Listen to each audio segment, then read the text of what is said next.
Welcome.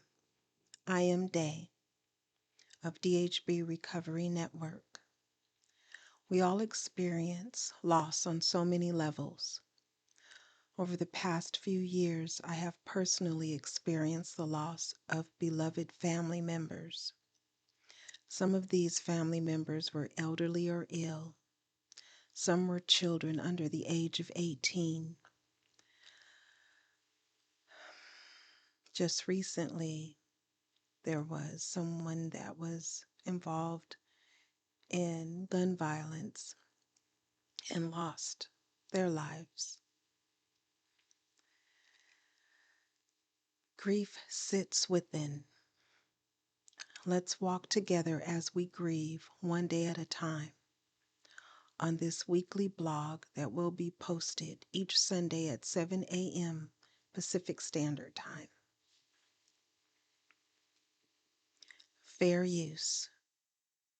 Grief one day at a time, 365 meditations to help you heal after loss by Alan D. Wolfett, PhD. January 29. Don't believe in miracles. Depend on them. Lawrence J. Peter. Lots of us grievers depend on our beliefs in certain miracles. They're the only things that keep us going. We might believe that we have received signs from the person who died. We might believe that the person who died is now having a great time with family members and friends who died before him. We might believe that the death somehow saved others' lives here on earth. Thank goodness for miracles. Let's keep our eyes open for more of them. The meditation. My relationship with the person who died was a miracle. That's all the proof I need to embrace all the other miracles that may come my way.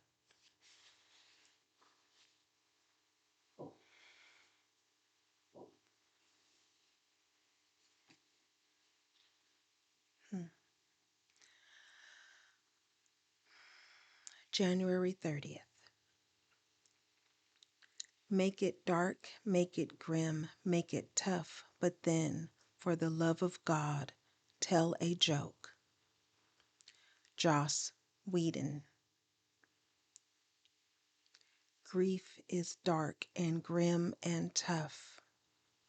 We've got a lot of hard, sad work to do in this darkness. There ain't no getting around that fact. Still, we need to pop into the light now and then. We need jokes. We need laughter. We need levity for the love of God. We need bursts of sunshine. Our healing begins to unfold when we repeatedly and actively find ways to embrace the darkness. But healing also requires daily doses of light. Dark, dark, dark, light. Dark, light, dark, light. It's the back and forth that keeps us alive. The meditation. I need to laugh sometimes. I need to be entertained and set aside my loss for a while.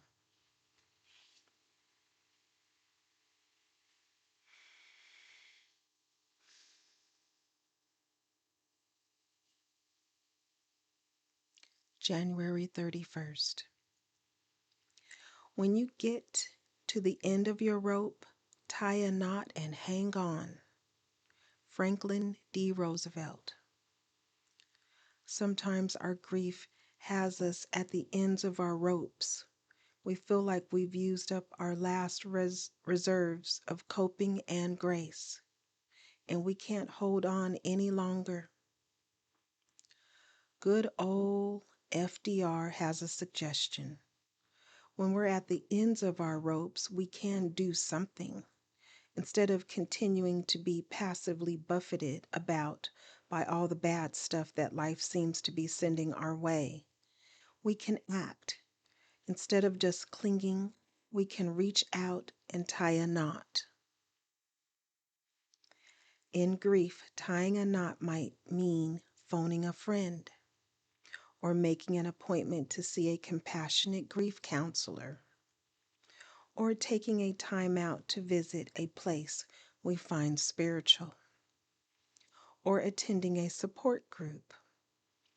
We can't make our losses go away, but we can tie a knot.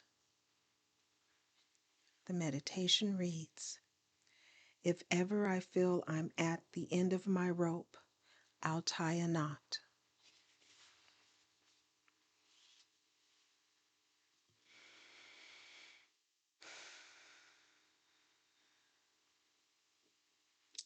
February 1. Life is not orderly, no matter how we try to make life so. Right in the middle of it, we die, lose a leg, fall in love, drop a jar of applesauce. In summer, we work hard to make a tidy garden, bordered by pansies with rows or clumps of columbine, petunias, bleeding hearts. Then we find ourselves longing for the forest, where everything has the appearance of disorder, yet we feel peaceful there. Our grief is not orderly. Oh, sure, I will back up. The person that wrote the one that I just read was named Natalie Goldberg. Now I'll continue. Our grief is not orderly. Oh, sure, we try to keep it in check. We try to make it just so, allowing ourselves a little hug, handshake, or cry now and then, but for the most part, keeping it on the rails. We found that if we work really hard, we can corral it. Our vigilance over our grief is exhausting, though. We're tired of restraint. What happens when we let it run amok instead? Paradoxically, when we surrender to grief's unrestraint, we feel a sense of peace. Because, like the forest, grief is naturally wild and disorderly. There is tranquility in accepting things as they are. The meditation. I will accept my grief as the wild and disorderly experience it is. Acceptance lies in peace.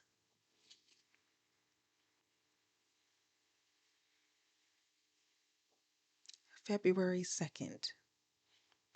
What would you do if you were stuck in one place and every day was exactly the same and nothing that you did mattered? Phil in the movie Groundhog Day.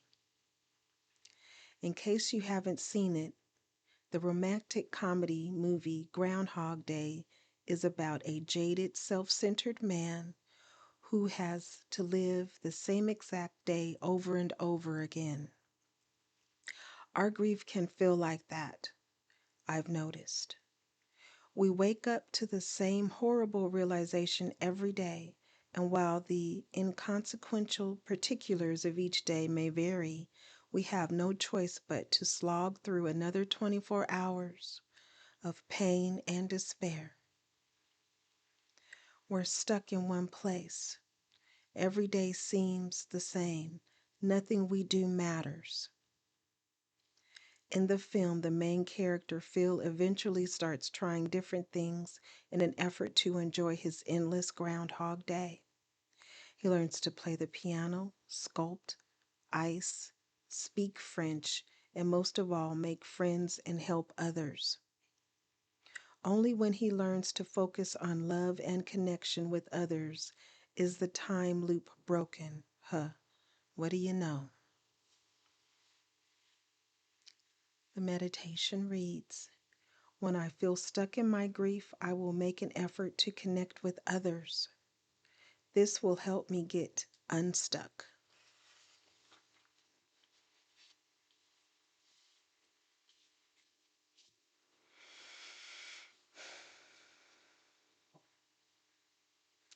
February 3rd. Every great loss demands that we choose life again. We need to grieve in order to do this. The pain we have not grieved over will always stand between us and life. When we don't grieve, a part of us becomes caught in the past, like Lot's wife, who, because she looked back, was turned into a pillar of salt. Grieving is not about forgetting. Grieving allows us to heal, to remember with love rather than pain. It is sorting it is a sorting process. One by one, you let go of the things that are gone and you mourn for them. One by one, you take hold of the things that have become a part of who you are and build again. Rachel Naomi Riemann. Mourning is the process of choosing life again. When we acknowledge our grief, then embrace and express it, we are choosing to engage. And choosing to engage is choosing to live. I don't know about you, but I want to live. Even though my heart has broken by loss many times, I find ways to mend. It is so that I can go on living. It's a scarred, patched up, cobbled together heart by now. But it's also bigger and stronger than it was when I got started. Our human lives are privileges. Mourning affirms this. The affirmation: I don't want to turn into a pillar of salt. I want to live, truly live. And so I will remember, grieve, mourn, and build again.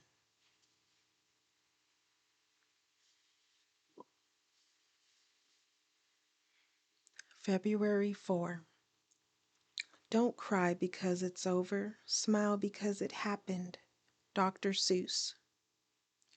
Mostly I love Dr. Seuss, but here he perpetrates one of our culture's most predominant misconceptions about grief.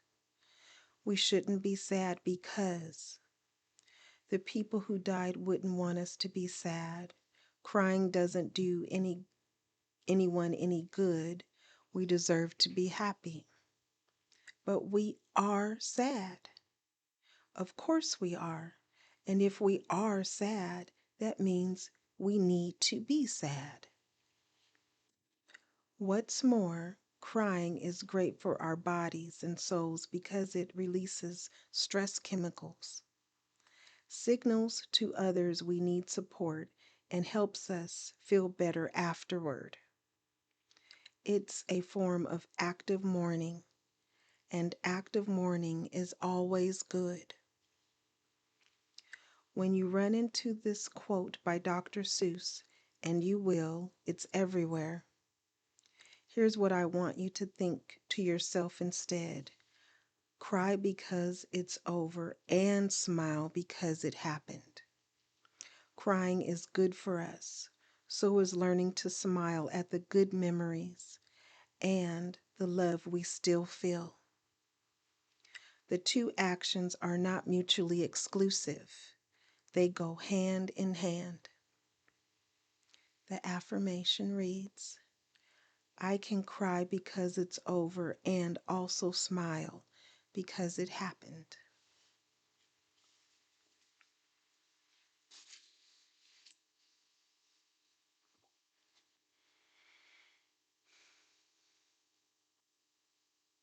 Grief One Day at a Time, 365 Meditations to Help You Heal After Loss by Alan D. Wolfett was just read by me, Day, of DHB Recovery Network.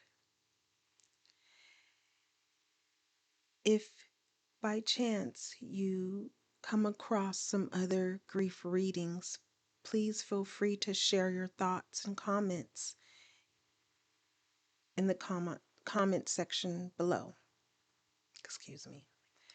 Sharing your thoughts regarding the readings may help others get a glimpse of how they might want to proceed on their grief walk. It is a way of connection. It is a way of sharing.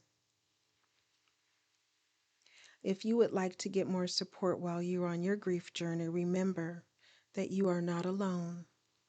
There are many support groups in person and on Zoom.